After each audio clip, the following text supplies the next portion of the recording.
अस्सलाम वालेकुम। टीम 10 की तरफ से ये इस कोर्स का लेक्चर 3 है। आप पेन पेपर पेंसिल अपने पास पकड़ लें ताकि आप इम्पोर्टेंट पॉइंट्स को नोट डाउन कर सकें। इस कोर्स में हम प्राइस एक्शन ट्रेडिंग पे बात करेंगे। इसमें हम कैंडलस्टिक्स को बहुत डिटेल में समझेंगे और उनके पैटर्न्स को।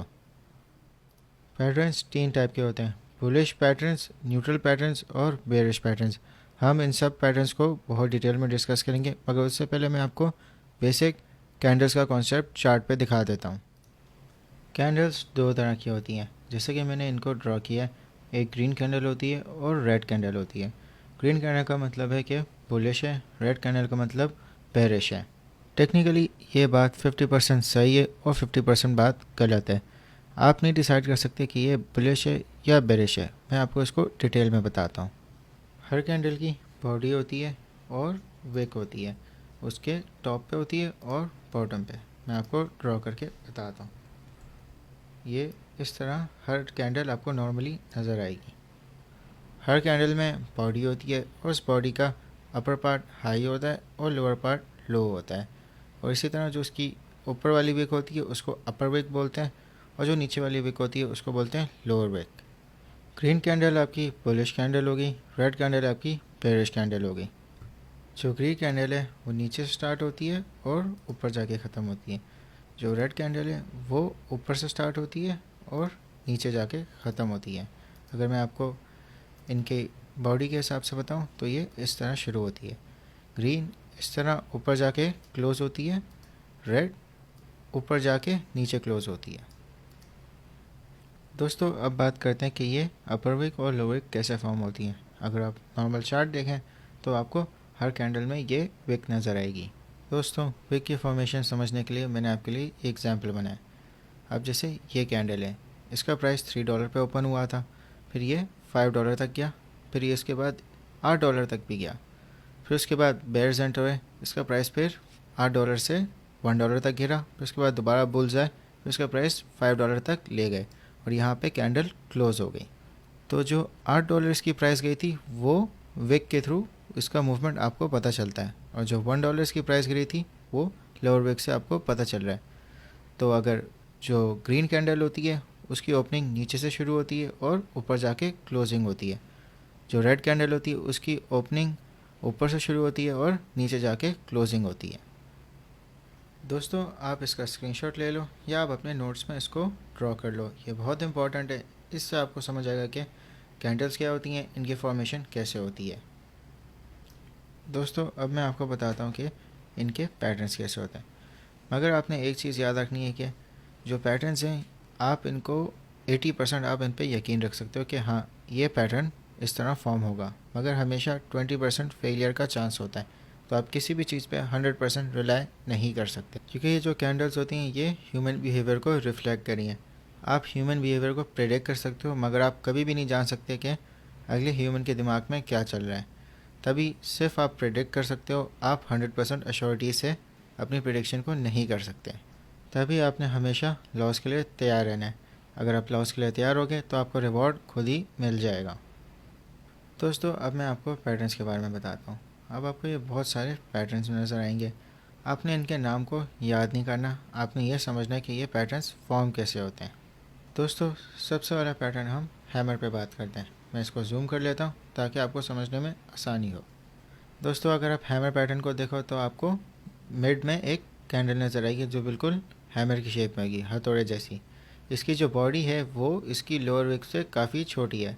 आप लोअर विक को देखो तो वो इसकी बॉडी से तकरीबन डबल है। ये जो पैटर्न है ये बुलिश पैटर्न है। इसमें आप देखेंगे कि जो डाउन ट्रेंड है वो हैमर कैंडल पे ब्रेक होता है और फिर अप ट्रेंड शुरू हो जाता है। इसी तरह इन्वर्टेड हैमर है, ये इसका ऑपोजिट पैटर्न है, मगर ये भी बुलिश पैटर्न है, क्योंकि अगर आप देखें कि ये डाउन ट्रेंड था और फिर इसने अपर विक पे ये हैमर फॉर्म की है और फिर यहाँ से अप ट्रेंड शुरू हो गया। ड्रैगन फ्लाई डोजी बिल्कुल सिमिलर है, इसमें भी डाउन ट्रेंड है और फिर अप ट्रेंड पे आ जाता है। जो इसका पैटर्न है वो उसको डोजी इसलिए बोलते हैं क्योंकि जो इसकी बॉडी है वो बिल्कुल छोटी सी है, जहाँ पे वो स्टार्ट हुई वहीं पे वो ख़त्म हुई है, मगर जो इसकी लोअर विक है वो काफ़ी बड़ी है, तो जो इसकी बॉडी है वो बिल्कुल ना होने के बराबर है।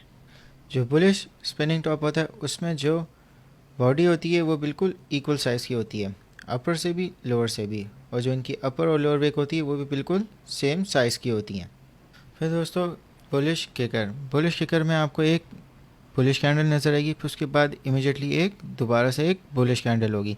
तो ये एक साइन होता है मार्केट के रिवर्सल का। जो बुलिश इनगल्फिंग है उसमें आपको एक बुलिश कैंडल मिलेगी और उसके बाद एक दूसरी बड़ी बुलिश कैंडल मिलेगी। जो दूसरी कैंडल है वो पहली कैंडल को इनगल्फ करेगी, यानी जो पहली कैंडल का जो अपर विक होगा उससे बड़ी उसकी बॉडी होगी। बुलिश हरामी ये उर्दू में नहीं है, ये एक जापानीज़ वर्ड है। तो इसमें जो होगा इस बुलिश इनगल्फिंग का रिवर्स पैटर्न होगा। पहले आपको एक बड़ी कैंडल मिलेगी और फिर बाद में उसको एक छोटी कैंडल फॉलो करेगी। तो जो बड़ी कैंडल का जो अपर विक होगा उससे छोटी उसकी बॉडी होगी। फिर इसके बाद आती है पियर्सिंग लाइन। पियर्सिंग लाइन में एक बुलिश कैंडल होगी, फिर एक दूसरी कैंडल उसको फॉलो करेगी। इसमें आप इस तरह पता कर सकते हैं कि जो दूसरी कैंडल होगी वो पहली बॉडी के सेंटर से अलाइन होगी, इस तरह।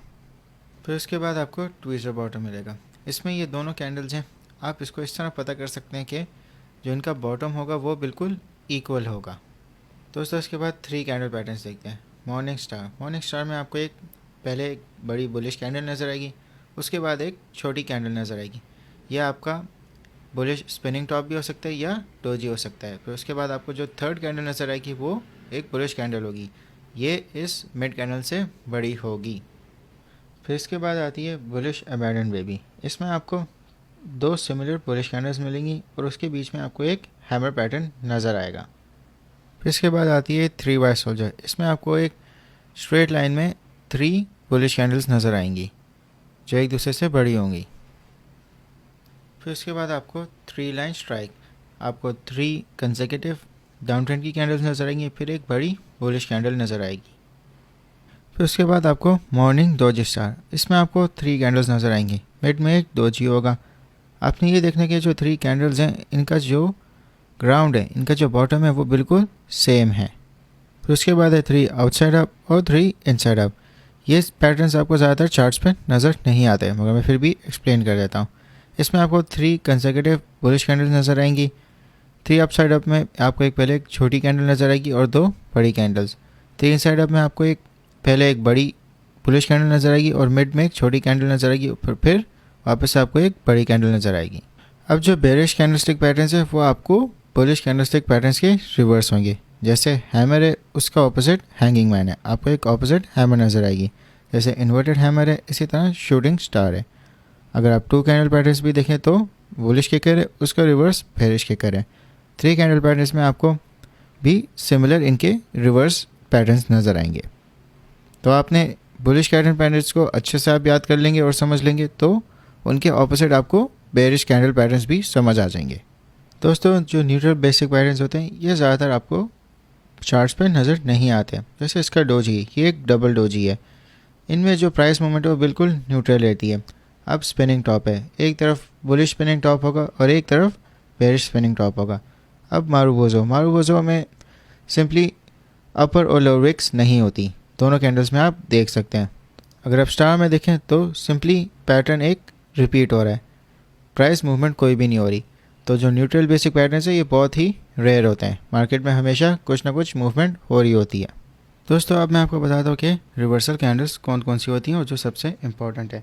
Hammer, inverted hammer, dragon fly doji, bullish spinning top, hanging man, shooting star, gravestone doji, bearish spinning top, bullish engulfing, bullish हरामी, बेरिश इनगल्फिंग, बेरिश हरामी, मॉर्निंग स्टार और इवनिंग स्टार। आप इन सबको नोट डाउन कर लें। ज़रूरी बिल्कुल भी नहीं है कि आप इनको एज इट इज़ याद रखें, इनके नाम याद करें। आपने समझना कि ये क्या पैटर्न बना रहे हैं, किस तरह ये ट्रेंड को रिवर्स कर रहे हैं, आपने ये ज़्यादा समझना है। दोस्तों अब चार्ट्स पे वापस आते हैं। दोस्तों अगर आप देखें कि मैं डे टाइम फ्रेम पे हूँ और मैं आपको कैंडल्स दिखाता हूँ, इनमें से सब कैंडल्स, हर एक कैंडल को पूरा एक दिन बनने में लगा है। दोस्तों अगर आप यहाँ पे देखोगे तो आपको टाइम नज़र आएगा, ये टाइम जोन है। अगर इसको मैं सिलेक्ट करता हूँ और मैं पाकिस्तान में हूँ तो मैं कराची सिलेक्ट कर लेता हूँ, तो ये कराची का करंट टाइम है। और UTC+5 का मतलब कि इस टाइम पे 5 बजे डेली क्लोजिंग हो जाएगी। तो ठीक कराची के 5 बजे यहाँ पे जो डेली कैंडल है वो क्लोज़ हो जाएगी। दोस्तों अब मैं इस कैंडल पे बात करता हूँ। ये एक डेली कैंडल है, ये 24 घंटे में पूरी क्लोज हुई है। अब आपने समझ लिया कि इस कैंडल में हुआ क्या है। तो दोस्तों इस कैंडल में प्राइस 3800 पे शुरू हुआ था और फिर बुल्स इसको ऊपर लेके गए 3824 पे। फिर इसके बाद बेयर्स इसको 3641 तक लेके गए और फिर ये क्लोज़ हुई 3677 पे और ये क्लोज़ हुई ठीक सुबह 5 बजे, या आप टाइम जोन में देख सकते हैं। तो दोस्तों हर कैंडल को 24 घंटे लगे हैं क्योंकि हम डे टाइम फ्रेम में देख रहे हैं। हर कैंडल सुबह 5 बजे से शुरू होती है और 5 बजे क्लोज़ होती है और फिर ठीक 5:01 पे दूसरी कैंडल शुरू हो जाती है। तो दोस्तों अगर हम 15 मिनट्स के चार्ट पर जाते हैं तो हमें हर कैंडल 15 मिनट्स की नज़र आएगी। और अगर आप प्राइस पे देखेंगे, प्राइस के नीचे यहाँ पे एक टाइमर होगा, ये आपको बताएगा कि कितना टाइम बाकी है कैंडल को क्लोज़ होने में। हर कैंडल 15 मिनट्स की है तो अगले कैंडल भी 15 मिनट बाद शुरू होगी। दोस्तों प्राइस एक्शन समझने के लिए हमने 2 कैंडल्स पर फोकस करना है, रिवर्सल कैंडल्स और कंटिन्यूएशन कैंडल्स। रिवर्सल कैंडल्स के मैंने आपको पैटर्न्स बताए हैं। रिवर्सल कैंडल्स आपको अप ट्रेंड या डाउन ट्रेंड में नज़र आएंगे, क्योंकि रिवर्सल का मतलब ये है कि कोई भी चीज़ का अगर अप ट्रेंड है तो एकदम से ट्रेंड रिवर्स होकर डाउन ट्रेंड बन जाएगा। इसी तरह अगर डाउन ट्रेंड है तो वो ट्रेंड रिवर्स होकर अप ट्रेंड बन जाएगा। हमें इन कैंडल्स को आइडेंटिफाई करना है। रिवर्सल कैंडल्स आपको हमेशा टॉप और बॉटम पे देखनी है। आपको ये मिडिल में भी नज़र आएंगी, ये ट्रैप है, तो आपको मिडिल से हमेशा बचना है। आपने हमेशा टॉप और बॉटम में आइडेंटिफाई करनी है। जो कंटिन्यूएशन कैंडल्स होती हैं ये किसी भी ट्रेंड का कंटिन्यू होने वाली कैंडल्स होती हैं। ये आपको टॉप और बॉटम पे नज़र नहीं आएंगी क्योंकि ये मिडवे में चल रही होती हैं। जैसे कि अगर आप ये देखें कि ये एक छोटा सा डाउन ट्रेंड बन रहा है, मगर जो इसकी कैंडल्स हैं ये वाली और ये वाली, ये कंटिन्यूएशन कैंडल है। ये आपको टॉप और बॉटम नहीं बताएंगी, आपने इनको फॉलो करना है। दोस्तों हम लेक्चर 3 के नेक्स्ट पार्ट में और ज़्यादा प्राइस एक्शन को कवर करेंगे। तो अभी मैं आपको क्विज दे रहा हूँ ताकि जो आपको अभी सारे कॉन्सेप्ट्स बताएं वो आपको थोड़ा समझ आ गए हैं।